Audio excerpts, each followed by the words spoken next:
This must be the place. I sensed something ominous from the leaf back there, but I couldn't pinpoint its source. And now, the hatred and pain is so strong in this place. I don't even need to concentrate to feel it. Rover, something terrible must have happened here. We have to be cautious. This is a tacit field. Let's take out those tacit discords first. Fight for me. Fluorescent shadows.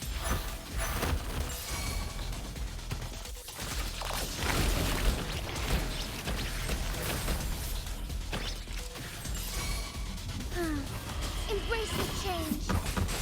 Target confirmed. Sever! Now. Strike at one. Fine harmony. Oh, stars. Heed my calling.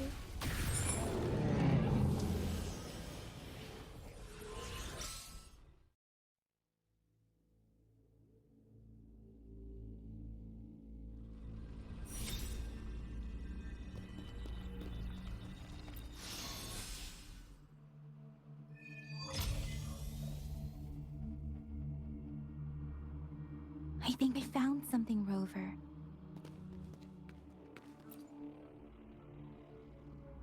Ritualistic wooden plaques. But why are they here?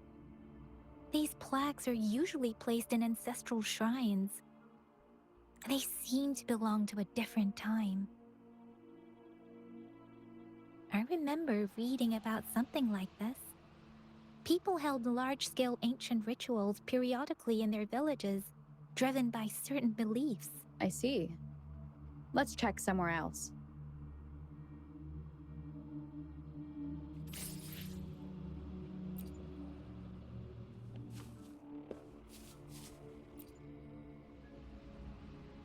Watch out!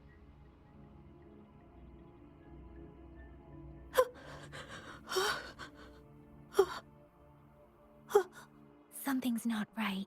Why wouldn't it attack us?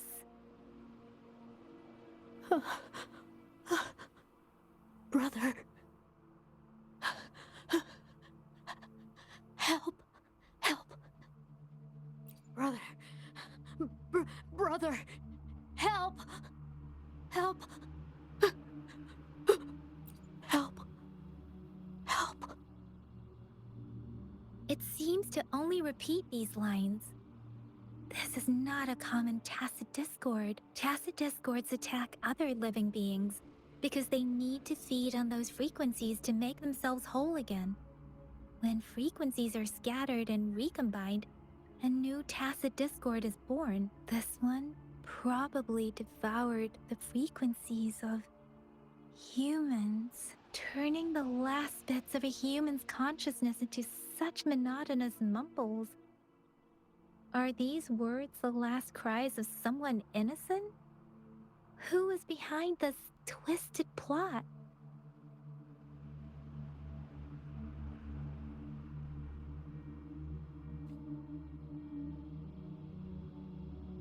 I'm sorry.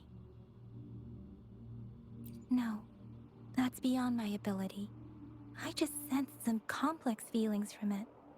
A mixture of deep sadness and eager anticipation. Rover, I think I know what's going on here. It seems to be begging for help, but it's not asking us to help it. I can sense the pained cries of this tacit discord. No, the cries of this whole village. The village is crying, waiting for rescue.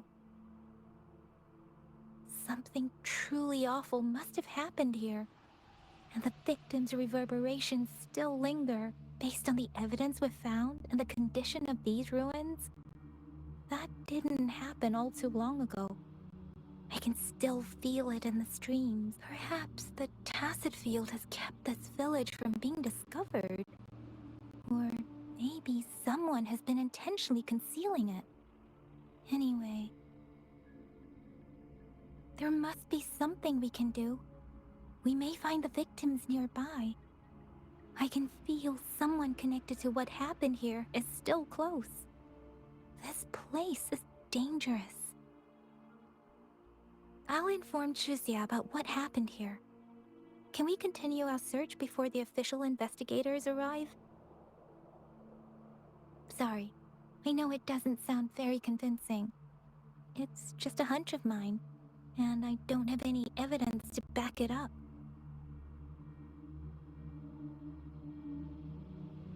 Thank you, Rover. Please stay vigilant. As for the little one here, let's leave it be.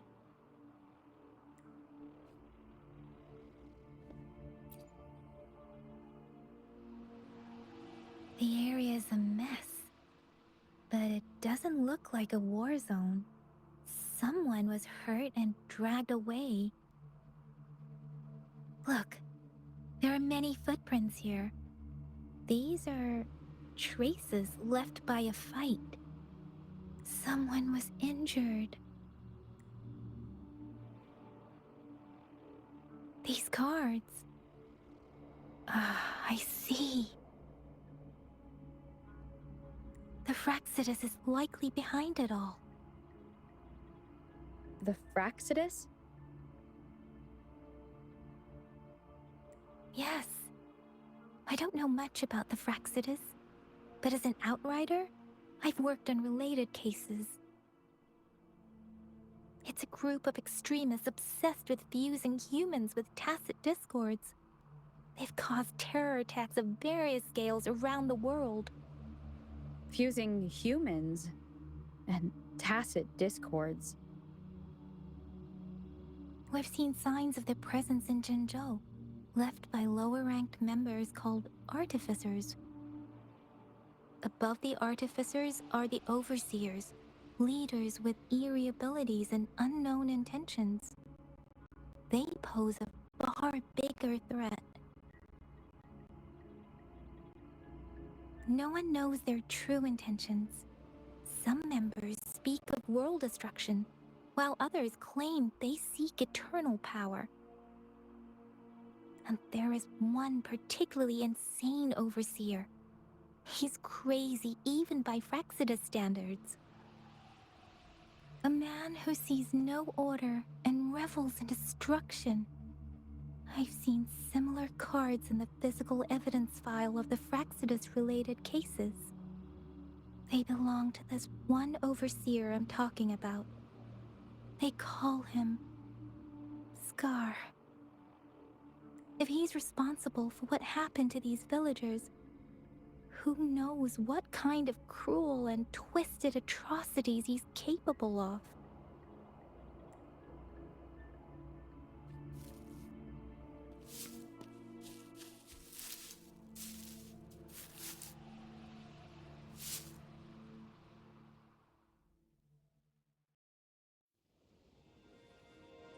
Huh?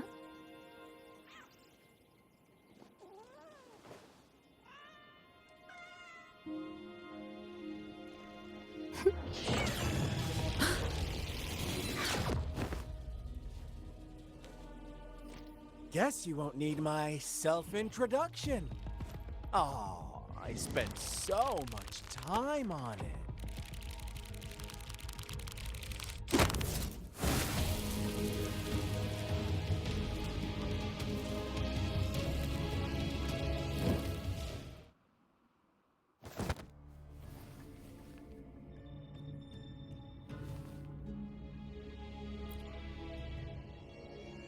If you need to hear it from me, then yes, I am Scar. Cruel and twisted maniac. We deserve a meeting free of such disturbances, don't you agree?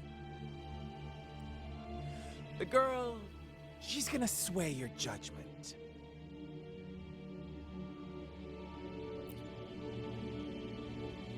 Don't worry, I don't plan to make you hate me just yet. She is safe now. Well, let's just enjoy our time together for the moment. Forget about that irrelevant person, will you? I have a lot to share with you. To begin with, I heard you've lost your memories.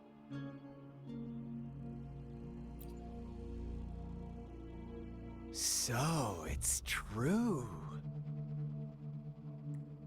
That makes sense, given how fragile you were when you woke up, or I would have questioned the authenticity of those rumors. So you noticed. Oh, I am flattered. No need to be so on edge.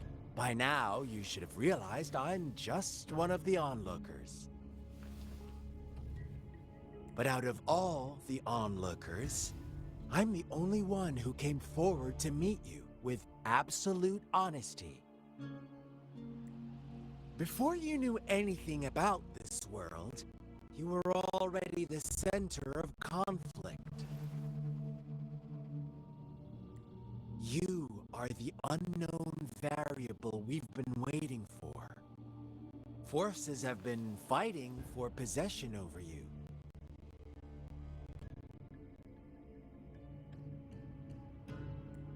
From the moment you opened your eyes, everyone you've met, including that girl you care so much about, they all knew how valuable you are. The world is a cruel place. You are a living, breathing person, but you're just a pawn to many. That's why I'm here, because I see you as a dear friend, and I want to tell you the truth. I am so sorry for everything you're about to face. The truth hurts sometimes.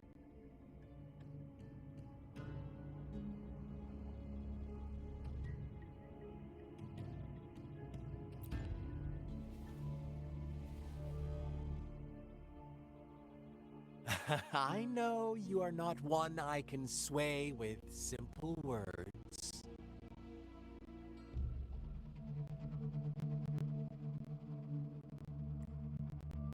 My goal is simple. I just want to deepen our mutual understanding, nothing more. Come on.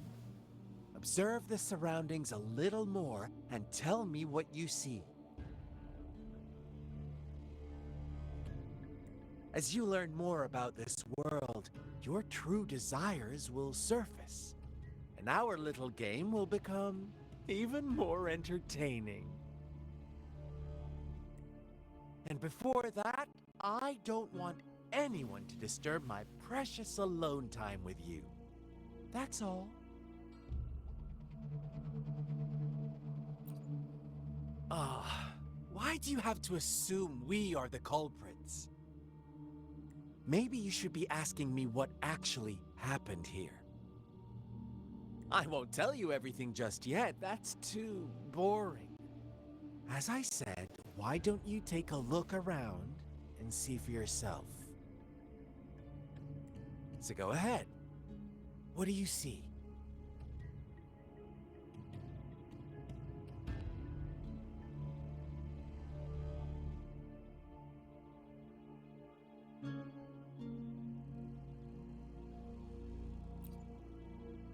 Bravo! Didn't think you'd catch on to that. Now, what is the conclusion you've drawn?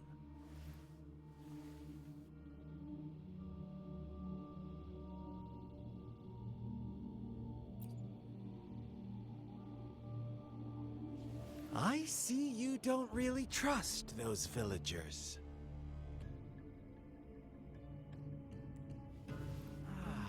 So they were right about you. You are indeed quite exceptional.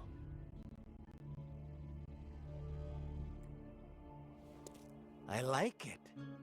Your keen observation, precise judgment, and accurate understanding of human nature.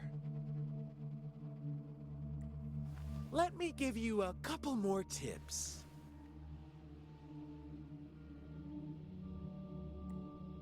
The truth is far more complicated than you think.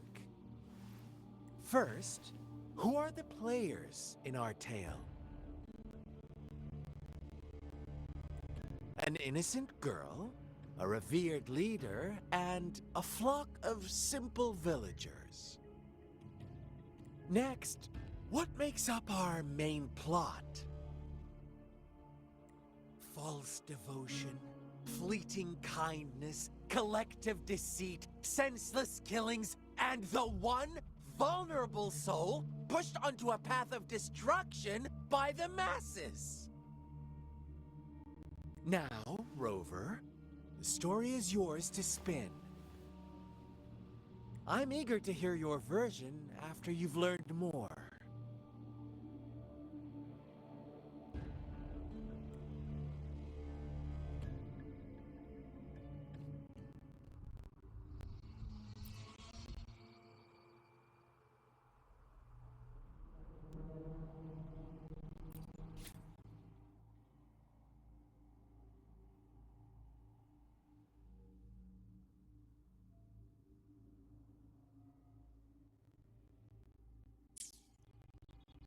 Our story begins here.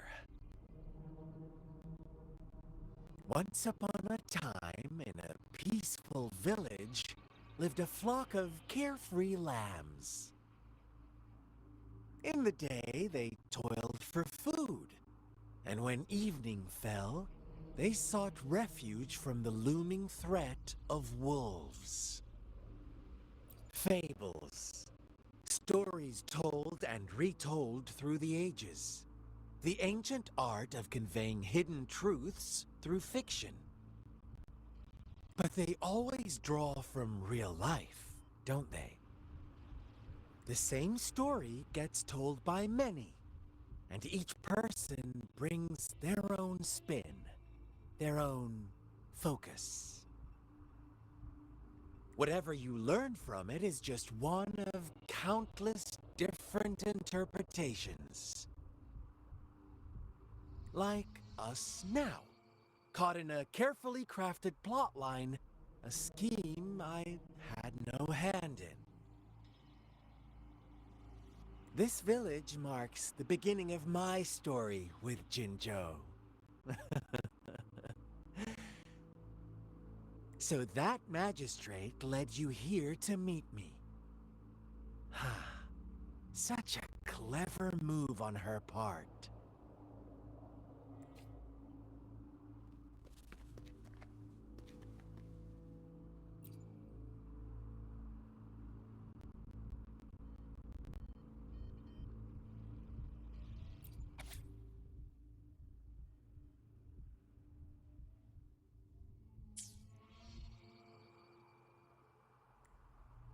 One day, a shepherd visited the village. The shepherd brought them promises of abundance and protection. The lambs, drawn in by his words, soon lived in comfort and security. Nope, quite the opposite. The shepherd's arrival is only the beginning. With a wave of his hand, the shepherd could grant their every wish.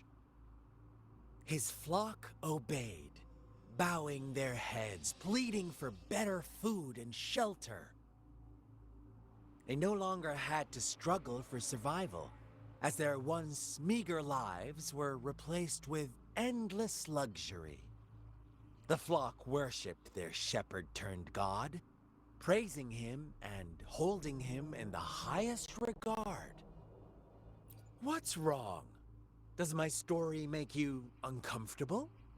Imagine you were one of those lambs, facing irresistible temptation and pressure from your peers. Wouldn't you bow down and beg for food from your master? Oh, so we agree already. You are right, but the world we live in falls short of our ideals. The shepherd still reigns, and the lambs have grown complacent. It's up to the two of us to make that ideal world a reality.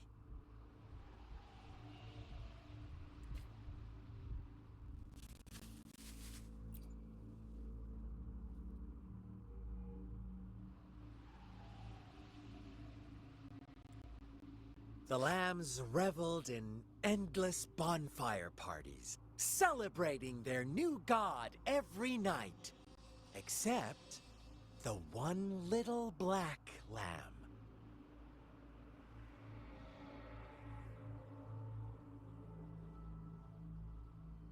As each night passed, it was the only one to notice how its flock was dwindling away. Rover, do you think someone would give you what you want without taking anything from you?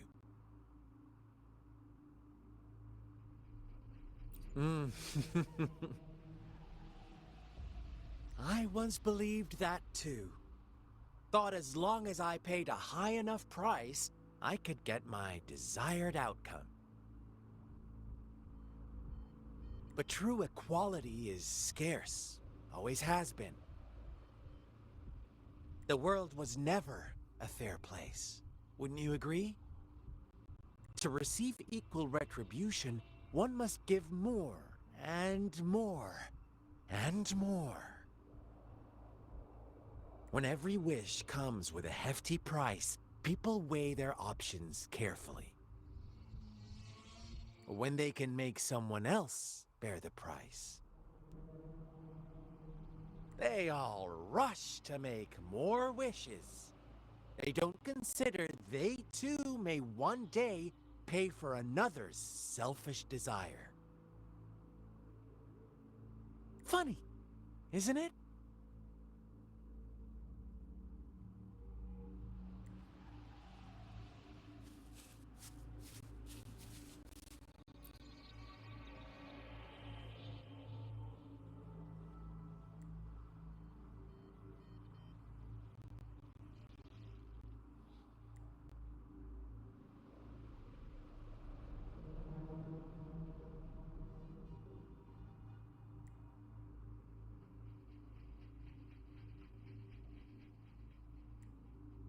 Later, the shepherd openly blamed the black lamb for the flock's decline.